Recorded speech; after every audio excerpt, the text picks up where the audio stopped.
What's good, y'all? Welcome back to the Titans Rundown. I am your host, Micah McCamey, and in today's episode, we are going over a specific position group towards what I think we should do with this specific position group, or like who we should get. I'm going over a couple of positions of needs over the next few weeks, and I'm gonna go from like who we need most to like who we need least out of who we need most, if that makes sense. And so today we are doing, as you could tell by the title and the thumbnail, we're doing wide receiver. So there are technically five players that I have drawn out specific scenarios for, because the fifth one is more of like a backup plan if none of the other four work out. So like that is just a clarification before I start out the episode. So anyway, let's get right on into the show. All right, so first receiver that we're going to talk about, we're going to bite the bullet on this one because people are expecting that he's probably not going to get traded, but I just wanted to say it out there because I saw Titans Twitter going crazy over this guy, Justin Jefferson. Now let me explain this to you. The two sides of this, and there's only one side that I think would actually be correct on this, is that this, like, let me explain to you what an utter disaster this would be if this happened. Not saying that Justin Jefferson's a bad player. He's a top 5 receiver in the NFL, all right? He may be the best receiver in the NFL, or second best if you're a Tyreek guy. But the complete disaster that this would be for the Titans' future is just, it cannot be overstated. Like, we won't have any offensive line. We won't be able to draft that much offensive line. And we won't have a first-round pick for the next 2 years. First-round picks are very valuable. And we can find people that can fill holes and needs that we need to address faster than just trading. Like, I don't want, because here's the thing. I heard this from Tic Tac on Locked On Titans. I want us to take our time with this. I don't want it, unless we can do it all in one offseason, go get like L'Jarius Sneed, a number one linebacker, a true number one receiver, and fix up the O-line. Then I want us to take our time on this. Take it like 1 year at a time. And, hopefully that's what the front office is thinking as well. And that's what I'm hoping, because if we try and rush this thing, then our players will not fit in with the timeline. So anyway, but here is the positive side of that, because there is a positive side. So I could be completely wrong on this. The Titans could end up, like, if we got Justin Jefferson, like, he plays like he did in Minnesota. He makes the O-line look 10 times better than it actually is. He helps lead Will Levis to a potential MVP caliber season. Like, there are still a lot of positives towards going out and getting Justin Jefferson. But we got to think about the negatives. And we also got to think about the fact that we're going to have to pay him a lot of money. Where in a different scenario, we could either draft Malik Neighbors in the first or go get like a receiver in the second and save a lot more money whenever we do something like this. So that's just my opinion, but anyway, so yeah, Justin Jefferson I don't think is a good idea, honestly. I know that there are a lot of people that do, so I'm trying to be as cautious as I can with this. But if we have to trade 2 first-round picks, that's just too much. If we have to trade 2 first-round picks, then that sets us back a couple of years, honestly. And I believe it sets us back more than even drafting Brock Bowers would, and that is saying a lot, honestly. So, anyway, moving on to the next receiver, and this is the one that's probably out of the four is probably the most likely to happen, at least in my opinion. But the next person that we have is T. Higgins. Now, you've heard me just ramble on and on and on and on about T. Higgins, and I understand that, and I know that a lot of people are, maybe a little tired of me talking about him, but, I don't really care. If you are tired of hearing me talk about T. Higgins, then I don't know, don't watch, or skip over the section and watch the rest of the video. I still want you around. But basically what it is that like this is probably the most likely dude that we go get. All right, whether it's in a trade, whether it's we just sign him out of the franchise tag straight up, which I'm pretty sure is a thing that you can do, but anyway, my personal thing is that I do think that we should go after T. Higgins, but if the Bengals even think for a second that they're going to get a first-round pick out of us, we pull the offer. Because no, we cannot let the Bengals get a first-round pick out of us if we trade for T. Higgins. That's just a bad idea. All right? Also, T. Higgins, I know that he's not like the only time that we've seen him as a receiver one is his first year, and he had like 900 yards or something like that, which is good for like a number 2 receiver, not good for a number 1 receiver. Maybe not good, but not great. So, but then again, it was his rookie season. So we've got to think about the fact that Justin Jefferson, T. Higgins, T. Higgins is potentially the best option because he's young and he won't cost as much as like a Justin Jefferson or any type of any person of that breed. So like I still don't get the people that are willing to trade first round picks for some of these receivers, but that's fine. And also, he's experienced in Callahan's system. So we bring him over, and who knows, that also may help elevate Will Levis. Like, there are, like, because, like, he's not the same level as A.J. Brown, but he could help out Will Levis elevate like Jalen Hurts did that first year that A.J. Brown was there. So, I just think that I don't think that he's A.J. Brown, but I do think that he can help Will Levis in a breakout season.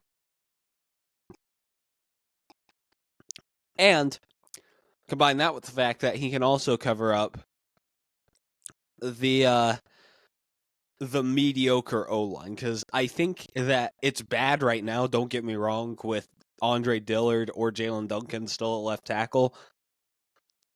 But like we get like Joe Alt, Olafashanu, or heck, if you're one of those guys that thinks that we should go after a receiver, Patrick Paul, we get one of those dudes to play left tackle, we sign a right tackle, then I think that the O-line is just mediocre.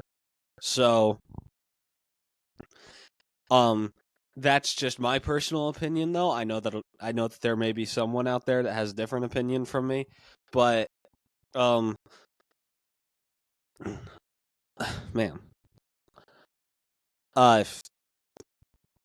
Yeah, so I think that T. Higgins can help smooth over our O-line not being so great, and that can make it look just a little bit better, and Levis can get it out just a little bit faster, Because, like, last year, it wasn't even the fact that we just had bad O-line play. It's also the fact that we didn't have that many good receivers, honestly.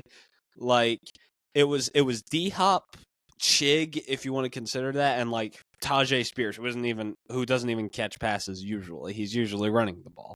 So like, like you had Nick Westbrook-Ikhine. Chris Moore had some decent moments. I'll give him that. But there really just wasn't anyone in the receiving corps that, you're just like, wow, that's just so amazing, like that's the dude that I want. Like, no, there's nobody in that receiver corps apart from DeAndre Hopkins, of course. But those are my thoughts on T. Higgins, and I think that's the best move, and I think it's the most likely move. Now we move on to the talk of some Titans social media before the Justin Jefferson rumors started coming out. Let's talk about how Michael Pittman Jr. could actually be a viable option. If Jim Irsay tries to not play hardball with the contract, then Michael Pittman could end up hitting the market. And if it was literally any other team with any other owner apart from like David Tepper or something like that, like if it was any other team apart from those really bottom tier owners, then I would probably be telling you right now, yeah, it's not likely that we get Michael Pittman, but I feel like that it wouldn't shock me if Jim Irsay somehow found a way to mess this up. Which, honestly, Michael Pittman Jr. would be an absolute dream. Like, I think that he is better than every dude on this list, apart from obviously Justin Jefferson. But Justin Jefferson may be the best receiver in the NFL, and I feel like that he's underrated, and I feel like that it would be dumb for the Colts to let him go. But if they do let him go, then I would be completely fine with the Titans going to pick him up or like trade for him like with a similar T. Higgins type package. So, um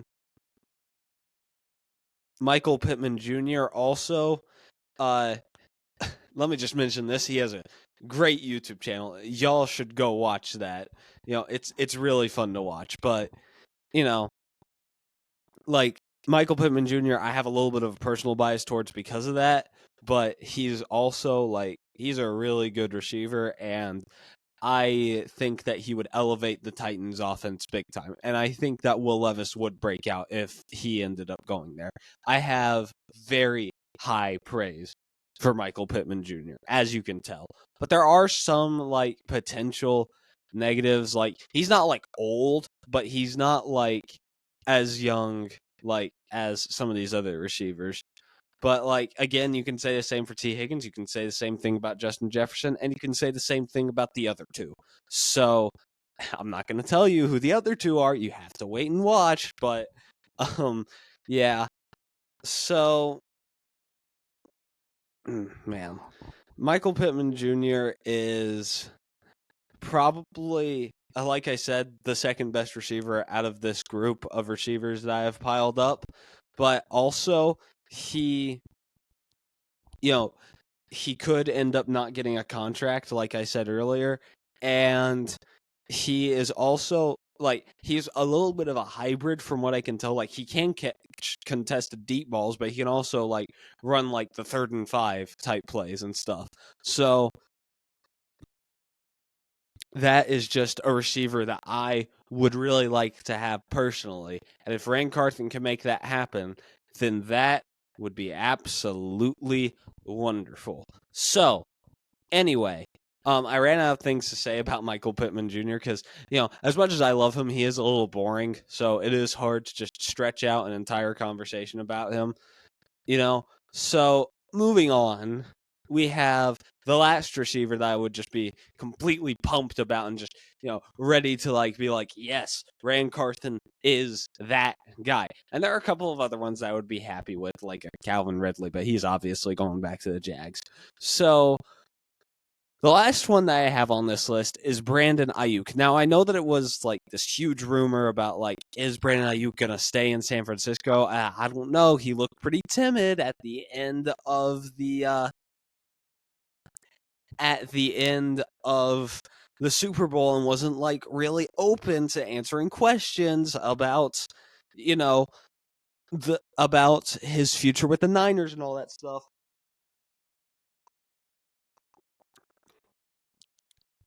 But let me tell you this: it seems like that has cooled down, and it seems like that he was saying that more as like it was in the moment. Like, shoot, man, like they should have given me the ball more. Like, it was one of those in the moment responses where it was like, you didn't really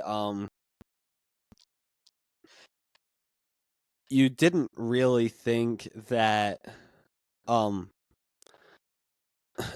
like, because hold up, let me reset. I've been in that situation before, like whenever you're coming out of the locker room and you're just like, man, the refs were trash. uh I should have played more, because I used to play basketball. The refs were trash. My team played trash. I should have gotten more playing time. My coach is an idiot. Like, like you have those thoughts like in the heat of the moment, but then you sleep on them and you're just thinking, most of those thoughts were not valid. Like, so yeah, I'm assuming that Ayuk is probably going to get a long-term extension in San Francisco, because unless he just really does not want to stay, then there's really no excuse towards why he wouldn't. I mean, it's a great team. They've got a ton of salary caps. Do they? I think they have a pretty good amount of salary cap space, because they're paying Brock Purdy like not 100K a year, but like only like $1 million a year. And I know that it's like only $1 million a year. He should, like only $1 million a year. That's so little. But like in the grand scheme of the NFL, that's a tiny amount. That's like the veteran minimum. Like, so he didn't do that much in the Super Bowl, which is a little concerning, but I think that was more of a Kyle Shanahan not really thinking some of these things through.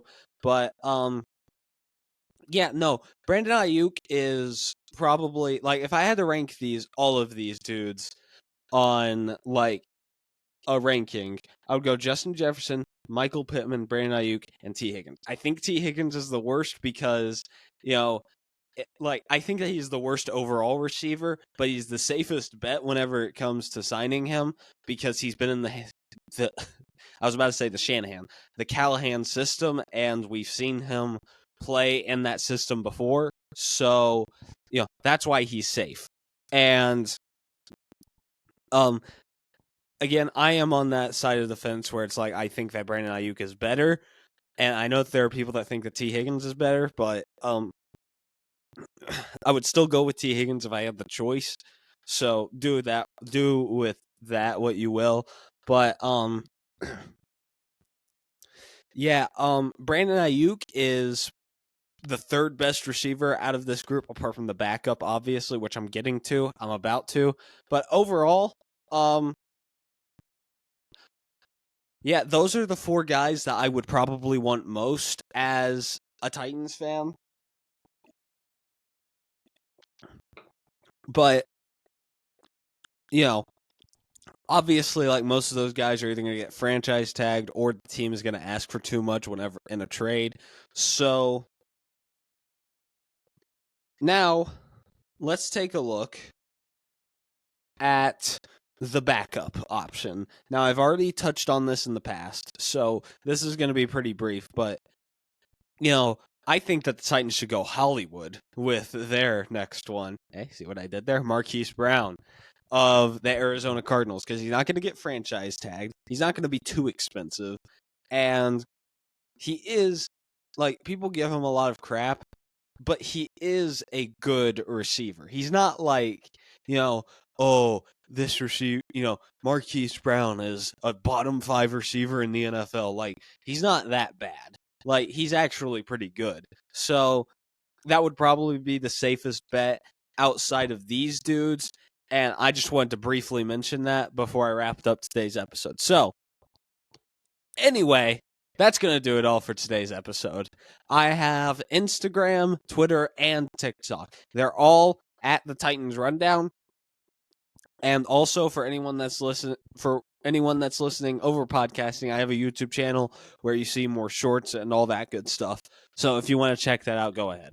So I really have nothing else to say. So anyway, that's going to do it all for me. This has been a rundown of what the Titans should do at receiver in 2020 and 2024. I love y'all, and tighten up.